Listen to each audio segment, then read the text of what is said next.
The Earth is a giant ball of rock and metal that spins on its axis at just over 900 miles per hour. Now picture what would happen if the Earth suddenly began to spin much faster, like 10 times faster. It's time for what if, when the Earth spun 10 times faster.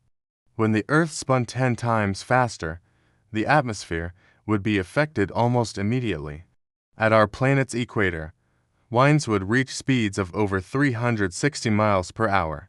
That's as fast as a small plane flies, and they'd blow steadily from east to west. Areas near the poles would see winds switch directions every 9 hours, blowing towards the equator in the morning and then back towards their home pole in the afternoon.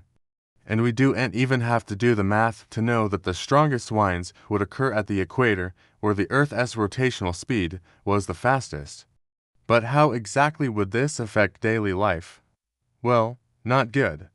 Even though most cities and buildings are constructed to withstand strong winds, the sudden increase in atmospheric pressure at the equator would cause quite a bit of damage. Roofs would be torn off, windows shattered, and billboards blown over. Some people might find themselves knocked off their feet, especially since air pressure would also drop dramatically at the poles.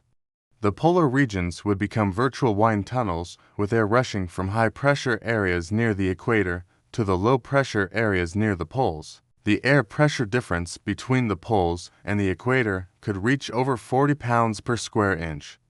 To put that in perspective, it's about the same as the pressure difference between the surface of the Earth and 328 feet up in the sky. All that rushing air would also make for some very loud noises. Standing at the equator during this extreme weather event, you would hear a constant roar as if someone was taking off in a jet right next to you. Unfortunately, the noise wouldn't end there. In addition to the constant roaring, the Earth's atmosphere would also produce an eerie whistle. That's because the air molecules would collide with each other as they raced around the globe, and the frequency of those collisions would be very similar to the audible range of human hearing. But while the whistling and roaring might drive us crazy, animals would probably fare much worse. Birds would be unable to fly against the powerful headwinds. Even if they tried to fly slowly and conserve energy, they'd be blown off course and never reach their destination. Fish would also be affected by the change in Earth's rotational speed. Some species living near the poles would migrate towards the equator in search of warmer water, and as they moved, they'd upset the balance of the local ecosystems, causing disruptions that could potentially last for years. But what would happen to the actual shape of the Earth when it spun 10 times faster? The answer is not much. That's because the force generated by the Earth's rotation is not nearly strong enough to overcome gravity. Even at the equator, where the centrifugal force due to rotation is the strongest, it only adds about 0.22 inches to the Earth's radius. In other words, if you stood at the North Pole and watched a friend spin around at the equator, they would appear less than half an inch taller than you. And while the Earth itself wouldn't be significantly affected, the Moon would take a bigger hit. That's because the Moon orbits the Earth every 27 days, which means it experiences the full force of the Earth's rotational speed. So, when the Earth began spinning 10 times faster, the Moon would get a little closer to us, but don't worry too much. Even though the distance between the Moon and Earth would decrease by almost 70 miles, it still wouldn't be close enough for us to see the far side of the Moon without special equipment. Okay, so now let's imagine something else. What if the Earth suddenly stopped spinning altogether? First things first, all the water on the planet would rush towards the poles and pile up there. This would create gigantic tsunami waves that could reach heights of over 328 feet. And once the water had settled, the Earth's surface would look a lot different. The poles would bulge out and become wetter, colder, and more hospitable for life. Meanwhile, the equator would become drier, warmer, and less hospitable for life.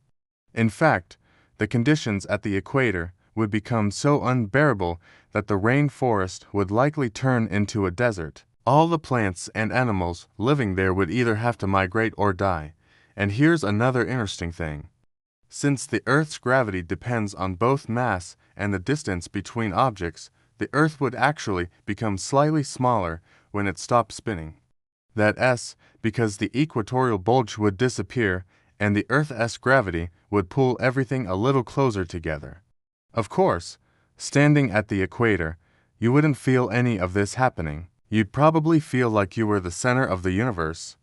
That's because your weight would increase by about 0.16%. That's thanks to the Earth's gravity increasing by the same percentage. It may not sound like much, but it would definitely be noticeable if you stepped on a scale. Now, if you live in North America, you might think it's pretty cool that you're getting a little bit heavier, but it's probably not going to make up for the fact that your days are going to get shorter. That's because the Earth's rotational inertia would keep the planet spinning on its axis for a few months after it slowed down. During that time, people living in North America would experience shorter days and longer nights. But once the Earth finally stopped rotating, our days and nights would become exactly 12 hours long and our planet would become perfectly aligned with the sun always shining directly down on one half of the planet and the other half plunged into darkness.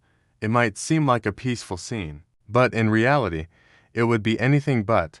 The temperature on the day side of the Earth would soar to over 220 degrees Fahrenheit. You could broil a nice piece of steak in less than 2 minutes. On the night side of the Earth, the temperature would plummet to about -220 degrees Fahrenheit. Water vapor on the night side would freeze into ice crystals and fall to the ground as snow.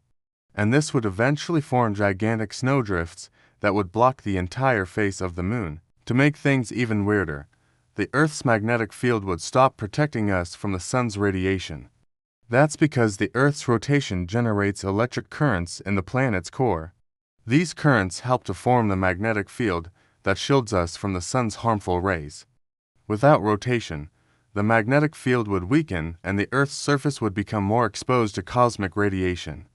To top it all off, the Earth would drift out of its orbit and plunge towards the sun. Luckily, we've got a few million years to prepare for that. So maybe we should just focus on slowing down the Earth's rotation instead. But how can we do that? Well, according to NASA, the best way to slow down the Earth's rotation is to drill a hole through the planet's core and then fill it with dirt. By placing massive amounts of dirt in the center of the Earth, we could decrease the planet's rotational speed by 0.17%. At that rate, it would take millions of years to slow the Earth down to a complete stop. So don't worry, we won't be seeing any T-Rexes anytime soon. But here's the bad news. We don't currently have the technology to drill a hole through the Earth's core. In fact, the deepest hole we've ever dug is less than 1/50th the width of the Earth. So, we lions have to wait until we develop new drilling technology or we just hope that aliens come to Earth with the technology to help us. While the Earth's rotational speed might seem like a boring topic, it's actually a really important one. That's because our planet's rotation has a major impact on our daily lives.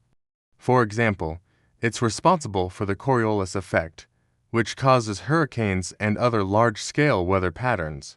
It's also what causes the Earth's magnetic field to protect us from the sun's radiation. So, if we want to understand our planet better, we need to learn more about how it spins on its axis.